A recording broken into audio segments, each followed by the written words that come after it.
शुरू करते हैं अल्लाह के बाबरकत नाम से जो बड़ा मेहरबान और नहायत रहम वाला है। तमाम तारीफ़ें मेरे अल्लाह रब्बुल इज़्ज़त के लिए हैं। हॉरर स्टोरीज़ उर्दू के मुअज़्ज़ज़ नाज़रीन को मेरी तरफ़ से अस्सलाम वालेकुम। उम्मीद करती हूँ आप सब लोग खैरियत से होंगे, जहाँ होंगे खुश होंगे। आज आप लोगों के लिए मैं बहुत ड्रावनी कहानियाँ लाई हूँ जिन्हें आप लोग बहुत पसंद करेंगे। आज की पहली खौफनाक कहानी नाज़िया शेयर कर रही है। नाज़िया कहती है, मैं मीरपुर की रहने वाली हूँ और आज आपके साथ अपनी ज़िंदगी में पेश आने वाली बहुत ही ज़्यादा ड्रावनी कहानी शेयर करना चाहती हूँ। मेरी शादी होकर आज से तकरीबन 9 साल पहले की बात है, 9-10 साल कर ले। मेरी शादी हुई तो मैं तलागंज चली गई, मेरे ससुराल वहाँ के थे।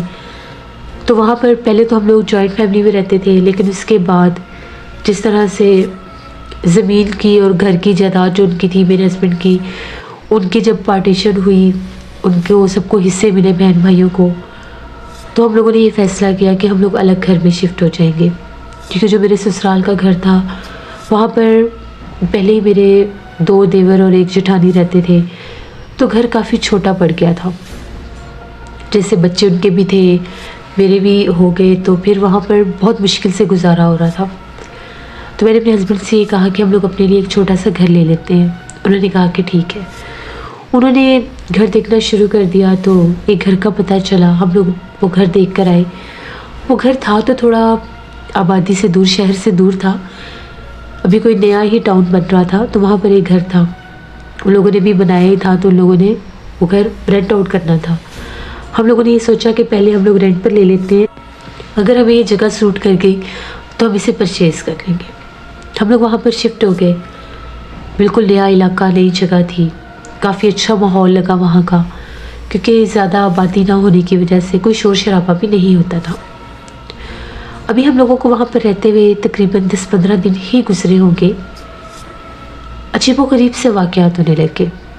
वाक़यात ऐसे होते थे कि जो हम लोगों का बेडरूम था, वहाँ पर जब हम लोग सोते थे सब ठीक होता था। आधी रात के वक्त ऐसा होता था जैसे बाकायदा कोई गला दबाने लग जाता है। 2 से 3 बार मुझे ऐसा लगा कि मेरे गले के ऊपर बाकायदा किसी ने हाथ रखे हुए हैं। खौफ से मेरी आँख खुल जाती थी। जब सांस रुकता महसूस होता था तो कुछ भी नहीं होता था, लेकिन सुबह जब मैं जागती थी तो मेरे हाथों के ऊपर बहुत बड़े बड़े कट्स पड़े हुए होते थे, जैसे बाकायदा छुरी लग जाती है काम करने के दौरान, या कोई कांच की चीज़ लग जाती है। ऐसे मेरे हाथों पर मेरे से काम ही नहीं होता था। अब ये मामूल बन गया। जब भी रात को वो जैसे मेरे गले के ऊपर अटैक होता था, सांस जैसे रुकता था, आँख खुलती थी, कोई नज़र नहीं आता था, अगले दिन मेरे हाथों का ये हाल होता था। मैंने ये बात अपने हस्बैंड को भी बताई। उन्होंने कहा कि पता नहीं, पहले तो ऐसा कभी नहीं हुआ, अब ऐसा कैसे हो रहा है। उन्होंने कहा कि चलो हम लोग किसी डॉक्टर वगैरह को दिखाते हैं, शायद कोई तबीयत ख़राब ना हो। डॉक्टर के पास गए, सारी रिपोर्ट्स भी क्लियर आई, कुछ भी उसमें दिखाई नहीं दिया। फिर एक दिन ऐसा हुआ, शाम का टाइम था, 8 बजे का टाइम था। मेरे हस्बैंड ड्राइंग रूम में बैठे लैपटॉप पर कोई काम कर रहे थे, कोई अपने ऑफिस का ही काम कर रहे थे। एकदम से वो बहुत ऊंचा बोले। उनके इतना ऊंचा बोलने की आवाज़ सुनकर मैं उनकी तरफ भागी। जब मैं उनकी तरफ गई तो वो बहुत ज़्यादा परेशान होकर दरवाजे की तरफ देख रहे थे, बड़े डरे हुए थे। मैंने उन्हें कहा कि आपको क्या हुआ है। उन्होंने ये कहा कि मैं यहाँ पर बैठकर काम कर रहा था, 2 बार मुझे ऐसा लगा कि मेरे कंधे के ऊपर आकर किसी ने हाथ रखा है। पीछे पलट कर देखा तो कोई भी नहीं था। मैं फिर काम करने लग गया।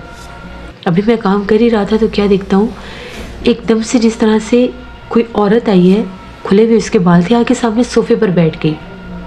अभी इसी टाइम तो एकदम से मैं उनसे सब बोला कि कौन हो तुम। जैसे मैंने ये कहा, फूट कर बाहर निकल गई और गायब हो गई। मैंने कहा कि ऐसे कैसे मुमकिन है, घर में तो कोई भी नहीं आया, और अगर कोई ड्राइंग रूम की तरफ आता तो मुझे पता तो चलता।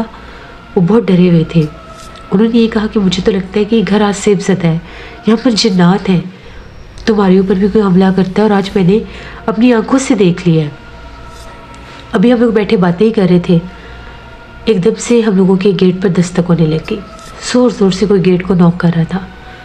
बेल भी थी, इसके बावजूद कोई बेल नहीं बजा रहा था, जैसे कोई हाथों से दरवाजे को, गेट को बहुत ज़ोर ज़ोर से खटखटा रहा था। मेरे हस्बैंड ने पूछा कि कौन है बाहर। जैसे वो बाहर निकले कोई भी नहीं था, लेकिन बिल्कुल गली के कोने पर उनको कोई औरत खड़ी हुई नजर आई। वो औरत जैसे हमारे घर की तरफ ही देख रही थी। अब इतना तो फासला था नहीं गेट तक कि वो गेट खोलते और इतनी जल्दी कोई गली के कोने पर भी पहुंच जाए। वो बड़े परेशान हुए, वापिस आ गए। कहते कि बाहर तो कोई भी नहीं था, लेकिन मुझे एक औरत गली के कोने पर नजर आई है। मैंने नहीं कहा कि पता नहीं वो कौन थी और कौन नहीं। खैर उन्होंने लैपटॉप बंद किया और कमरे में आ गए। हम लोगों ने खाना वगैरह खाया। अब हम लोग परेशान हो गए, बच्चे छोटे छोटे थे, कोई रिस्क नहीं ले सकते थे। इसी तरह से उन्होंने कहा कि मैं कोई और घर देखता हूँ, हमें यहाँ पर किसी को बुलाने की भी ज़रूरत नहीं है, हम लोग ये घर छोड़ देंगे। इसी तरह से 2-4 दिन और गुजर गए। कुछ छोटे मोटे वाक़यात हो जाते थे। कभी जैसे डाइनिंग टेबल की चेयर जो थी वो सहन में पड़ी मिलती थी, कभी बच्चों के टॉयज़ गायब हो जाते थे, कभी जिस तरह से हम अगर बाथरूम के अंदर हैं तो बाहर से कोई दरवाज़ा बंद कर देता था। बच्चे छोटे होते उनका तो हाथ जाता नहीं था। ऐसी शरारतें होती थी। फिर एक दिन ऐसा हुआ, हम लोगों के घर में दावत थी तो मेहमानों ने आना था, मेरी देवरानी ने आना था। तो मैंने उन लोगों के लिए खाना वगैरह बनाया, उन लोगों ने खाना खाया। तो भी हम लोग जैसे बैठकर बातें ही कर रहे थे। बिल्कुल हम लोगों के ड्राइंग रूम के पास ही डाइनिंग टेबल था, आगे पर्दे लगाए हुए थे, सर्दियों का मौसम था। तो खाना वगैरह खाया, हीटर लगाकर बैठे भी, मैं चाय बनाने लगी। तो मेरी देवरानी जो थी उसने ये कहा कि हम लोग ज़रा आप लोगों का छत देख कर आते हैं। वो लोग ऊपर चले गए, रात का खाना उन लोगों ने खाया। जैसे वो लोग ऊपर गए भी थोड़ी देर हुई, चीखें मारते हुए नीचे भागे। हम लोग तो बहुत डर के कि इनको क्या हो गया है। ऊपर भी एक कमरा था। जब वो लोग आए तो वो इतने डरे हुए थे, उन्होंने कहा कि आपके घर में तो जिन्नात है। हमने उन्हें कहा कि क्या मतलब जिन्नात है, क्या हो गया, आपने क्या देखा है। उन्होंने ये कहा कि हम लोग अभी ऊपर ही थे, हम लोग ने पूरा टेरेस देखा। उसके बाद ऊपर जो आप लोगों का एक कमरा था स्टोर रूम टाइप, हमने वैसे ही उसको देखना चाहा कि ये कितना बड़ा है या क्या हिसाब है इसका। जैसे हम लोगों ने वो स्टोर रूम खोला तो बिल्कुल सामने जिस तरफ आप लोगों ने वो सामान वगैरह रखा है उसके दरमियान में कोई औरत खड़ी थी। इतनी खौफनाक औरत थी कि हम लोग देखकर हम लोग तो खौफजदा होकर नीचे भागे हैं। बहुत भयानक उसका चेहरा था और वो वहाँ पर खड़ी खड़ी जब हम लोगों की चीखें निकली वो गायब हो गई। जब मेरी चीख निकली और मैंने अपने हस्बैंड से ये कहा कि देखिए ये सामने कौन खड़ा है, इतने में वो गायब हो चुकी थी। आप लोग यहाँ पर कैसे रहते हैं, आप लोगों को नहीं महसूस हुआ? फिर हम लोगों ने उन्हें सारी बातें बताई जो जो कुछ हमारे साथ हुआ। फिर उन्होंने ये कहा कि आप लोग रिस्क ना लें, ज़िंदगी से बढ़कर कुछ भी नहीं होता, आप लोग ये घर छोड़ दें। सरेआम यहाँ पर तो चीज़ है, मखलूक है जो आप लोगों को दिखा भी रही है अपना आप। मेरी देवरानी ने जब मेरे हाथों के वो निशान देखे वो डर गई और उसने ये कहा कि आप बहुत बेवकूफ़ी कर रहे हैं, आप लोग ये घर छोड़ दें, कल को अगर बच्चों को कोई नुकसान हो गया तो फिर। हम लोगों ने कहा कि हम ऑलरेडी घर देख रहे हैं। इतने में मेरे देवर ने बताया जिस जगह पर उन लोगों ने घर लिया था वहाँ पर भी एक घर खाली था। मेरे हस्बैंड ने कहा कि ठीक है हम लोग वो घर देख लेते हैं। अब वो घर खाली होने में भी 5 दिन बाकी थे, हमारी डील हो गई, सब कुछ फाइनलाइज हो गया। ड्यूरिंग 5 डेज़ ऐसा हुआ कि जो मेरा बेटा था 5 साल का था, अहमद उसका नाम था।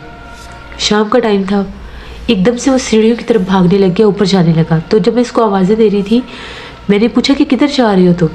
उसने मुझे ये कहा कि मामा आपने मुझे बुलाया है, आप सीढ़ियों में खड़ी थी तो मैं आपके पीछे ऊपर जा रहा था, आप अभी यहाँ पर खड़ी थी, आपने मुझे बुलाया है। मैं बहुत ज़्यादा डर गई, मैंने आधी सीढ़ियों से उसको वापस लिया। हम लोग बहुत ज़्यादा खौफज़दा थे। वो आखिरी 5 दिन भी वहाँ पर गुजारना बहुत मुश्किल था। हम लोगों ने पैकिंग की, पैकिंग के दौरान भी हमारी बहुत सी चीज़ें गायब हुई, मिल जाती थी, लेकिन वो मखलूक़ात, वो जिन्नात, जो भी वहाँ पर चीज़ थी वो बहुत तंग करती थी। फिर उसने जिस दिन हमारे इस घर में आखिरी रात थी उसने घर के सारे जो दरवाजे थे वो खटखटाने शुरू कर दिए, शोर बहुत मचाया, बहुत तंग किया। ऊपर वाले हिस्से में बिल्कुल खाली हमने कर दिया था, वहाँ पर ऐसे थे जैसे कोई सामान उठा उठा कर फेंक रहा है। अल्लाह का शुक्र है कि कोई जानी नुकसान नहीं हुआ, कोई वैसे नुकसान नहीं हुआ, कोई बीमारी या ऐसा कुछ भी नहीं हुआ। हम लोग खैर खैरियत से 25वें दिन उस घर से निकल गए, लेकिन वो जो 25 दिन थे वो भी बहुत मुश्किल थे। तो ये हमारी एक कहानी थी जो मैंने आपके साथ शेयर की। बहुत शुक्रिया नाज़िया आपका। जैसे ये थी आज की एक हॉरर स्टोरी। अपना फीडबैक मुझे ज़रूर दें, आप लोगों को कैसी लगी। आप लोग भी अपनी हॉरर स्टोरीज शेयर कर सकते हैं डिस्क्रिप्शन बॉक्स में दिए गए ईमेल आईडी nashirmir57@gmail.com पर। इसके अलावा आप लोग मुझे कमेंट बॉक्स में भी स्टोरी शेयर कर सकते हैं। अपना बहुत सा ख्याल रखिएगा, अपनी ढेरों दुआओं में मुझे, मेरी फैमिली, मेरे पूरे पाकिस्तान को याद रखिएगा। Thank you for listening my stories. Stay blessed. Allah निगहबान।